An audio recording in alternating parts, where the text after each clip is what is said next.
எல்லாருக்கும் கேவிஎஸ்பி இல்லத்தின் சார்பா இனிய வணக்கங்கள். சேனல் பேர்ல இல்லம்னு இருக்கிறதுனால இது இல்லத்துக்கு மட்டும் சம்பந்தப்பட்ட சேனல் நினைச்சிடாதீங்க. இது இல்லம் இல்ல, வீடு. இல்லம், வீடு ரெண்டும் ஒன்று தானே அப்படின்னு நீங்க யோசிக்கிறது எனக்கு புரியுது. வீடுன்னு நான் எந்த அர்த்தத்தில் சொல்றேன்னா, நான் பிறக்கிறதுக்கு முன்னாடியே கண்ணதாசன் சார் ஒரு பாட்டு எழுதியிருக்காரு. தெய்வம் தந்த வீடு வீதி இருக்கு, தெய்வம் தந்த வீடு வீதி இருக்கு. இந்த பாட்டுல அவர் சொன்ன அந்த வீதி தான் இந்த வீடு. 4 வீதி சேர்ந்தாதான் ஒரு ஊரு, 4 ஊரு சேர்ந்தாதான் ஒரு மாவட்டம், 4 மாவட்டம் சேர்ந்தாதான் ஒரு மாநிலம், 4 மாநிலம் சேர்ந்தாதான் ஒரு நாடு, 4 நாடு சேர்ந்தாதான் உலகம்னு சொல்லுவாங்க. உலகத்துல நடக்கிற விஷயங்களை பத்தி உங்களுக்கு சொல்றதுக்காக நான் இந்த சேனலை ஆரம்பிக்கல. ஏன்னா இன்னைக்கு இருக்கிற இன்டர்நெட் உலகத்துல உலகத்தோட எந்த மூலையில எது நடந்தாலும் அது அடுத்த அரை மணி நேரத்துக்குள்ள நம்ம எல்லாருக்குமே தெரியும். அப்புறம் ஏன்டா ஆரம்பிச்ச அப்படின்னு நீங்க கேட்கறதுக்கு முன்னாடி நானே சொல்லிடுறேன். நம்ம வீதியிலிருந்து உலகம் முழுக்க நடக்கிற விஷயங்களை பார்க்கும்போது என் மனசுல பட்டதை நான் வீடியோ மூலமா சொல்லி, உங்க மனசுல பட்டதை நீங்க கமெண்ட்ஸ் மூலமா சொல்லி அதை நான் தெரிஞ்சுக்கணுங்கிறதுக்காக. அது மட்டும் இல்லாம நமக்கு தெரியாத சில விஷயங்களை தெரிஞ்சுக்கிறதுக்காக, முக்கியமா நமக்கு தெரிஞ்ச விஷயத்துக்குள்ள இருக்கிற தெரியாத விஷயங்களை பத்தி தெரிஞ்சுக்கிறதுக்காக. அது ஓகே, 4 வீடு சேர்ந்ததான் ஒரு வீதின்னு சொல்லுவாங்க. நீ ஏன் ஸ்ட்ரெயிட்டா வீதியிலிருந்து ஆரம்பிச்ச அப்படின்னு சில பேர் மைண்டுக்குள்ள ஒரு கேள்வி வரலாம். இந்த கேள்விக்கு 2 பதில் இருக்கு. ஒன்று, யாருக்கிட்ட எது இருக்கோ அவங்க அதிலிருந்து தான் ஆரம்பிப்பாங்க. இன்னொன்று, யார் எங்கே இருக்காங்களோ அவங்க அங்கேருந்து தான் ஆரம்பிக்க முடியும்.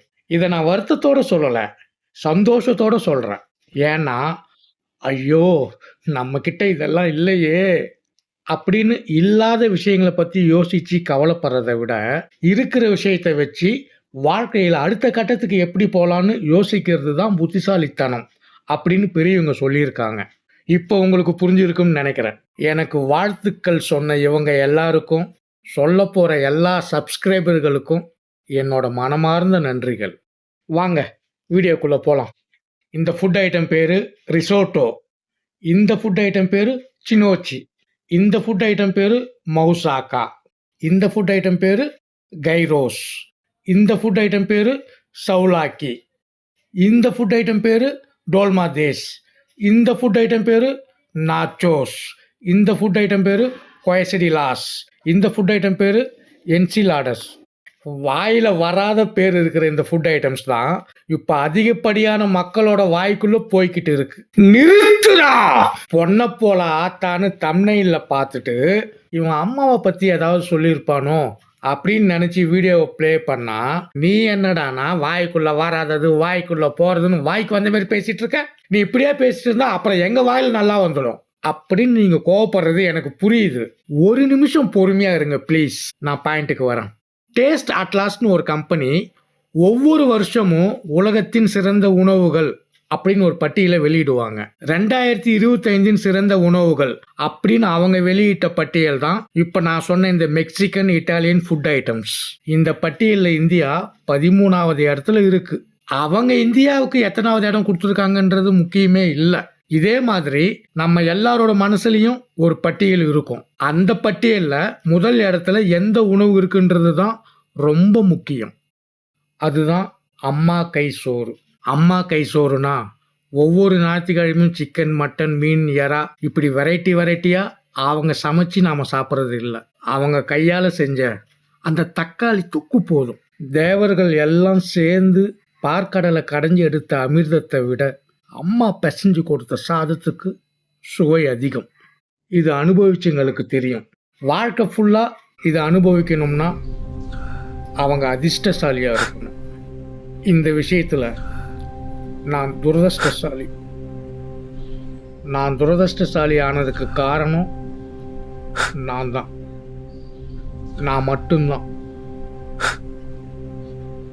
அம்மாவை தற்காலிகமாக பிரிஞ்சு வேற ஊரில் வாழ்ந்துக்கிட்டு இருக்கிறவங்க, இல்லை அம்மாவை நிரந்தரமாக பிரிஞ்சு வாழ்ந்துக்கிட்டு இருக்கிறவங்க அப்பப்போ அவங்களுக்கு பிடிச்ச அம்மா பாட்டை கேட்டு சந்தோஷப்படுவாங்க. சில பேர் ஆசைப்பட்ட எல்லாத்தையும் காசு இருந்தா வாங்கலாம், அம்மாவ வாங்க முடியுமா? நீயும் அம்மாவ வாங்க முடியுமா? இந்த பாட்ட கேட்டு சந்தோஷப்படுவாங்க. இன்னும் சில பேரு, 100 சாமிகள் இருந்தாலும் அம்மா உன் போல் ஆகிடுமா? கோடி கோடியாய் கொடுத்தாலும் நீ தந்த அன்பு கிடைத்திடுமா? இந்த பாட்ட கேட்டு சந்தோஷப்படுவாங்க. இன்னும் சில பேர், காலையில் தினமும் கண் விழித்தால் நான் கை தொழும் தேவதை அம்மா. அன்பென்றாலே அம்மா என் தாய் போல் ஆகிடுமா? இந்த பாட்ட கேட்டு சந்தோஷப்படுவாங்க. நான் அதிகமா கேட்ட பாட்டு, இப்பவும் கேட்டுக்கிட்டு இருக்கிற பாட்டு, பொன்ன போல ஆத்தா என்ன பெத்து போட்டா, என்ன பெத்த ஆத்தா கண்ணீரத்தான் பார்த்தா, சொல்லி சொல்லி ஆறாது சொன்னால் துயர் தீராது, சொல்லி சொல்லி ஆறாது சொன்னால் துயர் தீராது. இந்த பாட்டு தான். ஏன்னா என்ன பெத்த ஆத்தா கண்ணீரை மட்டும்தான் பார்த்தா. நான் ஏன் இப்போ இந்த பாட்டுக்களை பற்றி சொல்கிறேன்னா, முக்கியமாக இந்த பாட்டில் இளையராஜா சார் எழுதியிருக்கிற வரிகள், வெட்டியில ஊரை சுற்றும் வேலையத்த மகனும் உண்டு, வெட்டி பைய என்ன போல எத்தனையோ பேரும் உண்டு, கெட்டுப்போன மகளும் உண்டு, தட்டுக்கெட்ட தங்கையும் உண்டு, கேடு கெட்ட தந்தையும் உண்டு, கூறு கெட்ட தாரமும் உண்டு, கெட்டுப்போன தாயி இல்லையடி ஆத்தா, கெட்டுப்போன தாயி எங்கும் இல்லவே இல்லை. இது வெறும் வரிகள் இல்லை, இந்த உலகத்தோட நம்பிக்கை. ஆனா இந்த நம்பிக்கைய இன்னைக்கு வாழ்ந்துகிட்டு இருக்கிற சில தாய்கள் பொய்யாக்கிட்டாங்க, தொடர்ந்து பொய்யாக்கிக்கிட்டே இருக்காங்க. கள்ளக்காதலுக்காக குழந்தைகளுக்கு விஷம் வைத்து கொன்ற தாய், கள்ளக்காதலுக்காக குழந்தையின் கழுத்தை நெரித்து கொன்ற தாய். இப்ப இந்த மாதிரி விஷயங்கள் தான் உலகத்துல அதிகமா நடந்துகிட்டு இருக்கு.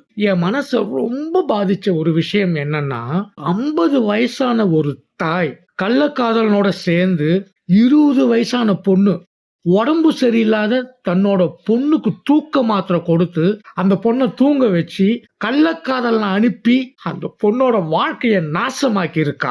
இதுல ஜீரணிக்க முடியாத ஒரு கொடுமை என்னன்னா, இப்ப அந்த 20 வயசு பொண்ணு கர்ப்பமா இருக்காங்க.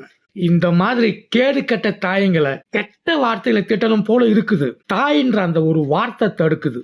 இதுல ஆறுதலான ஒரு விஷயம் என்னன்னா, கையெடுத்து கும்பிட வேண்டிய தாய்ங்க எத்தனையோ பேர் இன்னும் இந்த உலகத்துல வாழ்ந்துகிட்டு தான் இருக்காங்க. இந்த அம்மா பேரு சுமித்ரா தேவி, வயசு 60. ஜார்க்கண்ட் மாநிலத்துல ராஜ்புரா நகராட்சியில துப்புரவு தொழிலாளியா வேலை பார்த்து ரிட்டையர்மெண்ட் ஆனவங்க. இந்த அம்மாவுக்கு 3 பசங்க. ஒருத்தர் டிஸ்ட்ரிக்ட் கலெக்டர், இன்னொருத்தர் டாக்டர், இன்னொருத்தர் ரயில்வே இன்ஜினியர். துப்புரவு தொழிலாளியா வேலை பார்த்து தான் அந்த அம்மா இந்த 3 பேரையும் படிக்க வச்சிருக்காங்க. இதுல ஆச்சரியமான ஒரு விஷயம் என்னன்னா, இந்த அம்மா ரிட்டையர்மெண்ட் ஆகிற அன்னைக்கு தான் இந்த விஷயம் வெளி உலகத்துக்கு தெரிஞ்சிருக்கு. இந்த அம்மாவை மட்டும் இல்லை, அம்மாவோட கஷ்டத்தை புரிஞ்சுக்கிட்டு படிச்ச இந்த 3 பேரையும் கையெடுத்து கும்பிடணும். இந்த அம்மாவை பத்தி வெளி உலகத்துக்கு தெரிஞ்சதுக்கு முக்கிய காரணம் சோசியல் மீடியா. இந்த மாதிரி சில அம்மாக்களை பத்தி சோசியல் மீடியா மூலமா நமக்கு தெரியுது. சோசியல் மீடியா இல்லாத காலத்துல இதே மாதிரி எத்தனையோ அம்மாக்கள் இந்த உலகத்துல வாழ்ந்திருக்காங்க, இன்னும் நம்ம மனசுல வாழ்ந்துகிட்டு இருக்காங்க. உங்களோட வாழ்க்கையிலும் கண்டிப்பா அந்த மாதிரி அம்மாங்க இருந்திருப்பாங்க. கணவனோட கஷ்ட நஷ்டத்துல பங்கு எடுத்துக்கிட்டு பிள்ளைங்களை கஷ்டப்பட்டு வளர்த்து ஆளாக்கி கடைசி வரைக்கும் கணவனுக்காகவும் பிள்ளைங்களுக்காகவும் மட்டுமே வாழ்ந்த எத்தனையோ அம்மாக்கள் இருந்திருக்காங்க. இப்பவும் இதே மாதிரியான அம்மாக்கள் எத்தனையோ பேர் வாழ்ந்துகிட்டு இருக்காங்க. பிள்ளைங்க விவரம் தெரியாத வயசுல இருக்கும்போதே அவங்க எதிர்காலம் நல்லா இருக்கணுங்கிறதுக்காக கணவனை வெளிநாட்டுக்கு வேலைக்கு அனுப்பி அந்த வயசுல அவங்க அனுபவிக்க வேண்டிய சந்தோஷங்களை எல்லாம் தூக்கி தூரமா போட்டுட்டு பிள்ளைங்களுக்காக வாழ்ந்த அம்மாங்க இருக்காங்க. கணவன் கஷ்டப்பட்டு வேலை பார்த்தாலும் அதுல வந்த வருமானம் பத்தலன்னு தானும் கஷ்டப்பட்டு வேலை பார்த்து பிள்ளைங்களை வளர்த்த அம்மாக்கள் இருக்காங்க. உள்ள விவரம் தெரியாத வயசுல இருக்கும் போதே கணவனை இழந்திருந்தாலும் அவங்களுக்குன்னு ஒரு வாழ்க்கை அமைச்சிக்காம அந்த பிள்ளைக்காகவே கண்காணாத தேசத்துக்கு போய் கஷ்டப்பட்டு அந்த பிள்ளைய வளர்த்து ஆளாக்குன அம்மா இருக்காங்க. கணவனுக்கு வர வருமானத்தில் பிள்ளைங்கள நல்லபடியாக வளர்க்க முடியலையேன்னு வெளிநாட்டுக்கு போய் வீட்டு வேலை பார்த்து அந்த பிள்ளைங்கள நல்லபடியாக வளர்த்து ஆளாக்கின அம்மாக்கள் இருக்காங்க. இந்த மாதிரி உலகத்தில் இருக்கிற அம்மாக்களை அன்னையர் தினம் அன்னைக்கு ஒரு நாள் கொண்டாடினா மட்டும் பத்தாது, 365 நாளும் கொண்டாடணும். அம்மாவோட அன்பை இழந்தவங்க அதை தேடிக்கிட்டு இருக்காங்க, இருக்கிறவங்க அதை தொலைச்சிக்கிட்டு இருக்காங்க. தேடிக்கிட்டு இருக்கிறவனுக்கு அது கிடைக்கணும், இருக்கிறவன் அதை தொலைக்காம இருக்கணும் அப்படின்னு ஆண்டவனை வேண்டிக்கிட்டு என்னோட முதல் வீடியோவை முடிக்கிறேன். இந்த வீடியோவை பற்றி உங்களோட கருத்துக்களை கமெண்ட்டில் சொல்லுங்கள்.